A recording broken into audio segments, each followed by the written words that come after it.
So one of the first videos I did was a making demi-glaze video, and actually it's the most popular video I've made. For me, like, it's got 450, almost 500 views. So for me, that's a win. It's kind of long. It's one of the first videos I made. So when I look at it now, I'm like, nobody's watching a 25-minute video on YouTube. And when I look at the analytics, some people, it's like, I'll get 3 hits on demi-glaze, and then like for the next day, I keep getting like 3 to 5 hits a day. And I feel like someone has watched it, they're trying to make it, and they got to keep referencing the video. Maybe that's wrong, but that's just, you know, like things that I think about. So I made another demi-glaze video. This one's very short, very concise. It's like roast the bones, put them in the pot, do this, do that, strain, and you're done. So if you want a short demi-glaze video, this is the one. If this one's too sporadic or you have questions, you could either comment and I'll answer, or you could go watch the 20-minute demi-glaze video. So hopefully this will help some people. Let me know what you guys think. Okay, we got beef bones in the oven, and we're at about 450. Looks a little hot there. The oven runs hot, somewhere between 450 and 500. I like 450. We're gonna roast the bones.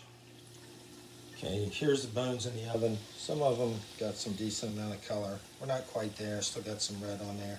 But we wanna go ahead and throw the veg in now with the tomato product, because we want it to cook without burning the bones. So we're gonna throw the veg in now.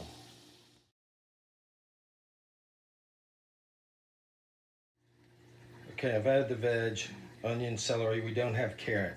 I don't know what I'm gonna do. I could probably get away without doing carrot, but I'm probably gonna wake up in the morning and go buy carrot and roast some and throw it in at the end. I don't think we had enough celery either. But we got a lot of bones. We got onion, celery, and tomato product. This time we used tomato paste. Going back in the oven. So here are the bones. They're browned off. We got tomato product in there. It's pretty dry. You cook it until the tomato product is dry. Got some color on the bones. Here again, we got onion and celery in there, but no carrot. So I'm gonna put all this in a pot. If it doesn't fit in one pot, I'm gonna put it in 2 pots until it reduces down so it does fit in one pot. So it's the next day, next night actually. I just took the bones and whatever was in the roasting pan out, put it in a big pot, covered it with water. If you have too many bones, you could do 2 pots. And then after you get all the flavor out of the bones, then take the bones out and just reduce the broth. If you remember, I didn't have enough carrot or celery, so we got carrot and celery today. I just put it back in that same pan. You can kind of see like the grease from the meat down here. Also, I turned down, since it's just veg, I went to 350. So I'm gonna roast this veg and then toss it in there, and we're gonna simmer the sauce probably, for sure overnight, probably around 12 hours. Here's the carrot and the celery roasted down. A couple of them are kind of toasty there, but it's all right.